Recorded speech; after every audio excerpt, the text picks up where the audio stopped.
and her phone was then tracked down in a pawn shop in Johannesburg. No, at a pawn shop, babes. And her phone was tracked down to a pawn shop in Johannesburg, but the guy that the wow.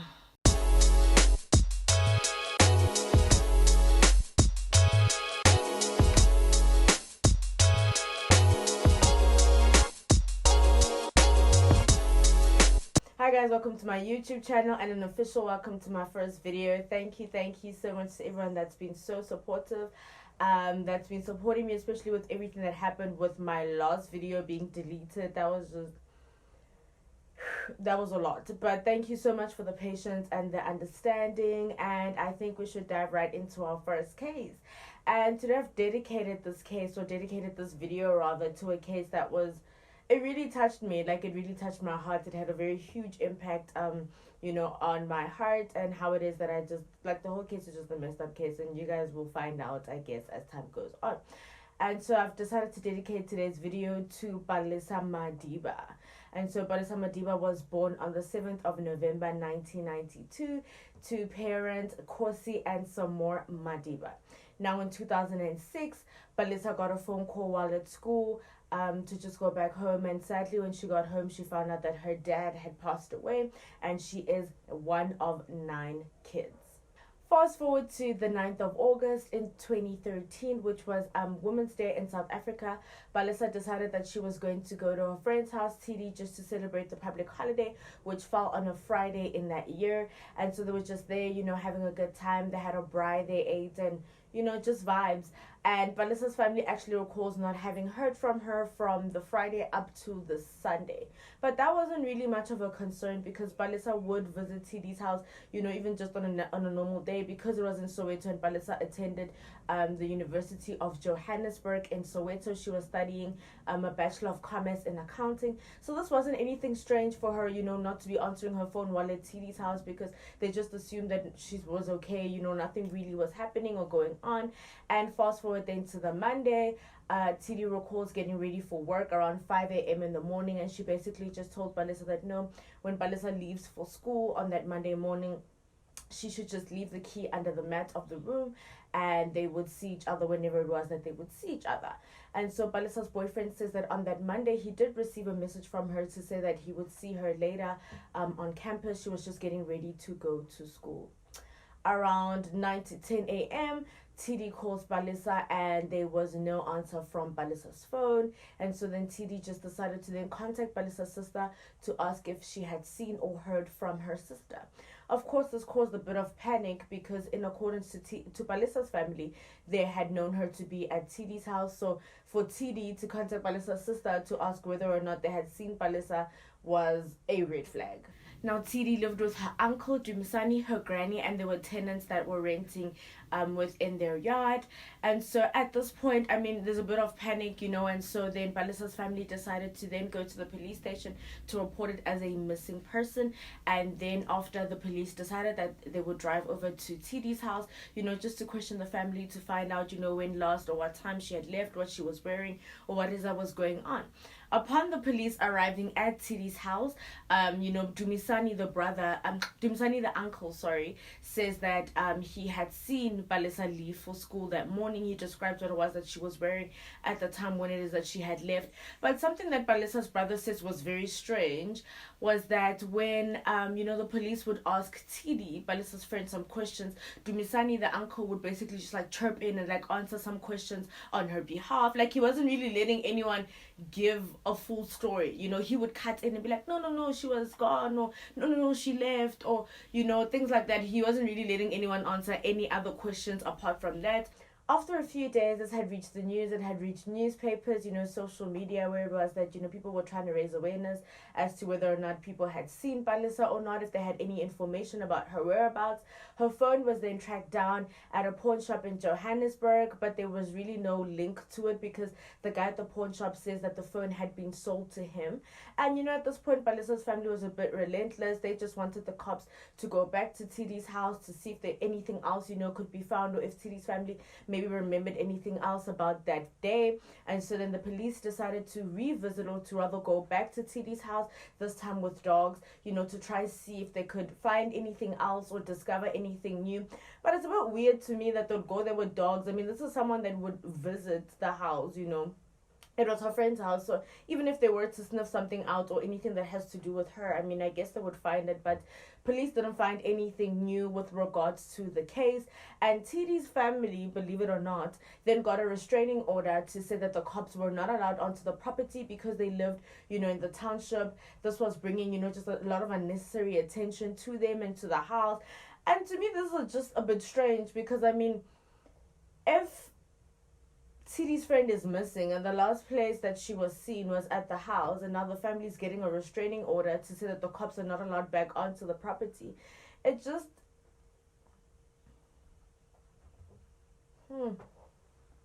I don't know, you tell me, babes. On the 13th of August 2013, at this point the case has basically just gone cold.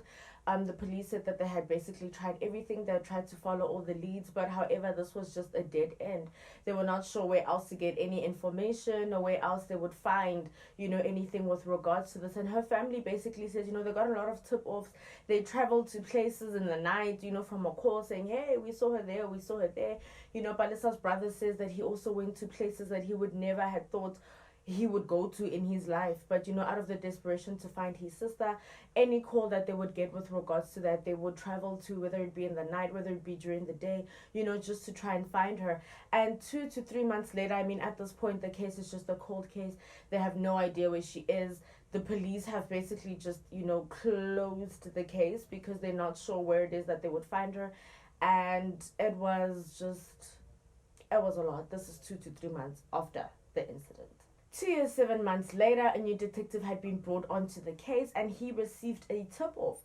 And the tip-off basically said that the police should go back to TD's home, and behind the back room, there would be a piece of metal, and underneath that metal, there would be sunken soil. And the man on the line says that is where they would be able to find Balisa.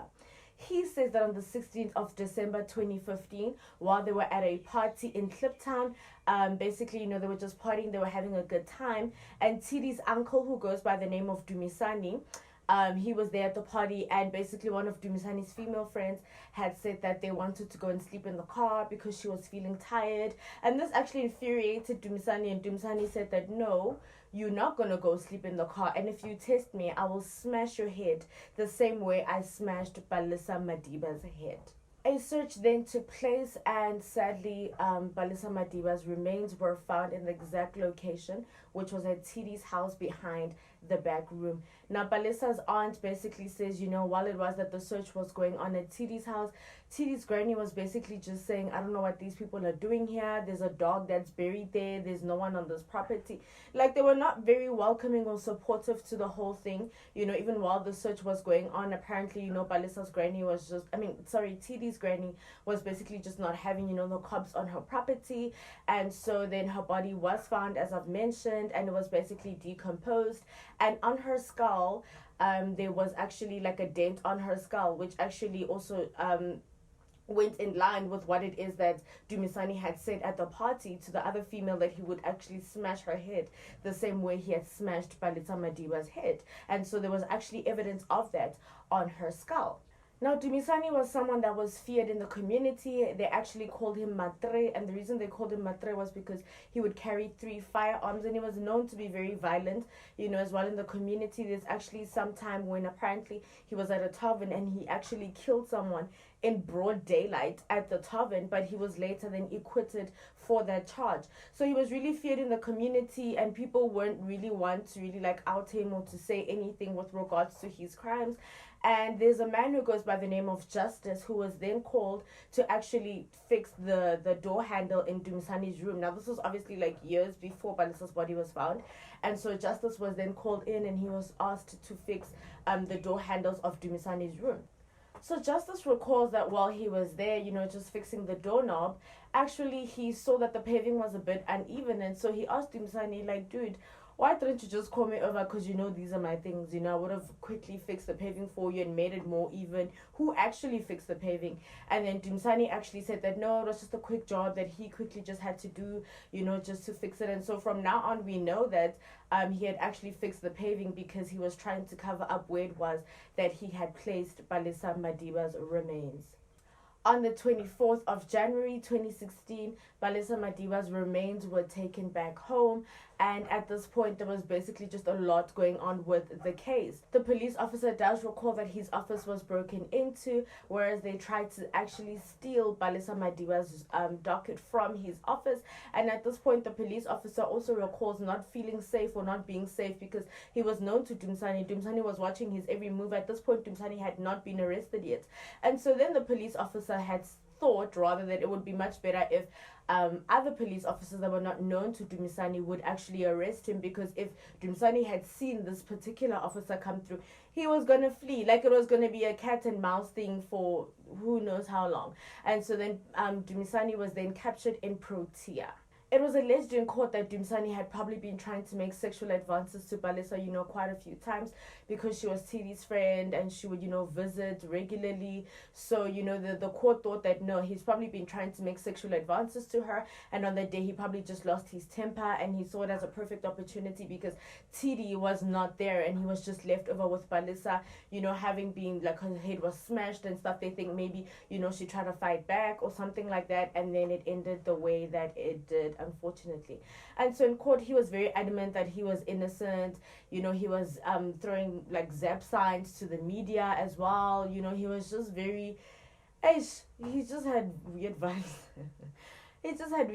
He was very off, like On the 26th of February 2021, Dumisani was charged to 31 years imprisonment, and Tidi, Balisa's friend, was never criminally charged. However, Balisa's family does feel that Tidi probably did know more than she was leading on, or more than she had said, and so they basically just don't really know how to feel about Tidi, but she was never criminally charged.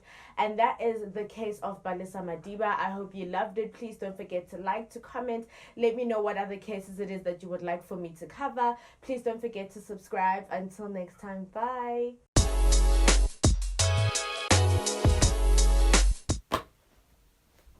God, I don't like how that went.